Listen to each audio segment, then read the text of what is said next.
10 இடங்களை நாங்கள் ஏற்கனவே பொது பூங்காக்கள் இருக்கிற இடத்தை ஐடென்டிஃபை பண்ணியிருக்கோம்.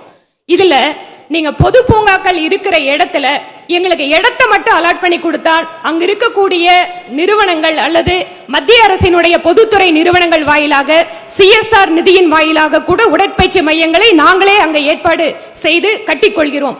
அதற்கு உங்கள் அதிகாரிகள் மட்டும் எங்களுக்கு ஒத்துழைப்பு கொடுத்து உங்களுடைய உள்ளூர் கவுன்சிலர்கள் எங்களுக்கு வாய்ப்பு கொடுத்தால் இந்த 10 பூங்காக்களிலும் நாங்களே உடற்பயிற்சி மையம் அமைப்பதற்கு தயாராக இருக்கிறோம். அதற்கு நீங்கள் மாநில அவைக்குறிப்பிலிருந்து நீக்கப்படுது. நீங்க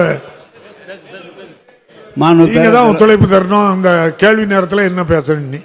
மாண்புமிகு அமைச்சர் அவர்களே, இருக்கிற விஷயத்தை சொல்றேங்க ஐயா. மாண்புமிகு பேரவைத் தலைவர்களே, மாண்புமிகு உறுப்பினருடைய தொகுதி இருப்பது முதல் 11 வார்டுகள் தான் உங்களுடைய தொகுதி மொத்தமே.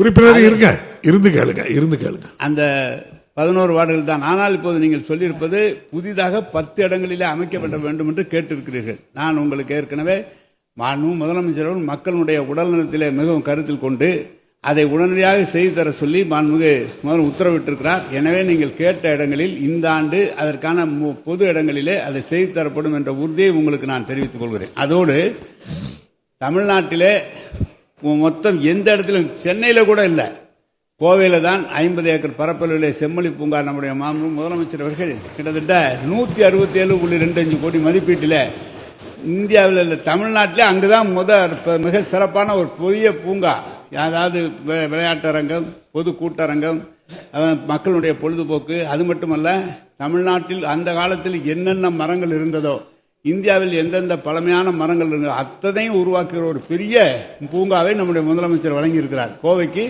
மிகப்பெரிய ஒரு லேண்ட்மார்க்காக அது வந்து கொண்டிருக்கிறது. கிட்டத்தட்ட 80% பணிகள் முடிந்து விரைவிலே முதலமைச்சர் அவர்களும் திறந்து வைக்க இருக்கிறார்கள். எனவே எந்த உள்ளூர் கவுன்சிலரும் எல்லாம் ஒன்றும் கெடுக்கலாம் மாட்டாங்க. நீங்கள் சொல்லுங்க, CSR ஃபண்டை பற்றி சொல்றீங்க. CSR ஃபண்டு நீங்கள் கம்பெனிக்காரங்க நேரடியாக வெளியூர்ல இருந்து வந்த கம்பெனிக்காரங்க அந்த ஊருக்கே செலவு பண்றாங்க. அது நீங்க கேட்டு நம்முடைய அமைச்சர் ராஜா அவர்கள் ஏற்கனவே சொல்லி இருக்கிறார். அந்தந்த மாவட்ட ஆட்சியர்களிடம் சொல்லி இந்த ஊரில் இருக்கிற நிறுவனங்கள் இந்த ஊரில் தான் வளர்ச்சிக்கு செயல்பட வேண்டும் என்று ஏற்கனவே முதலமைச்சரும் நம்முடைய ராஜா அவர்களும் சொல்லி இருக்கிறார்கள். எனவே CSR ஃபண்டை நீங்களே கேட்டு வாங்கி கொடுத்தாலும் எங்களுக்கு ரொம்ப பிரச்சனை இல்லை, வாங்கி கொடுங்க, செய்வோம்.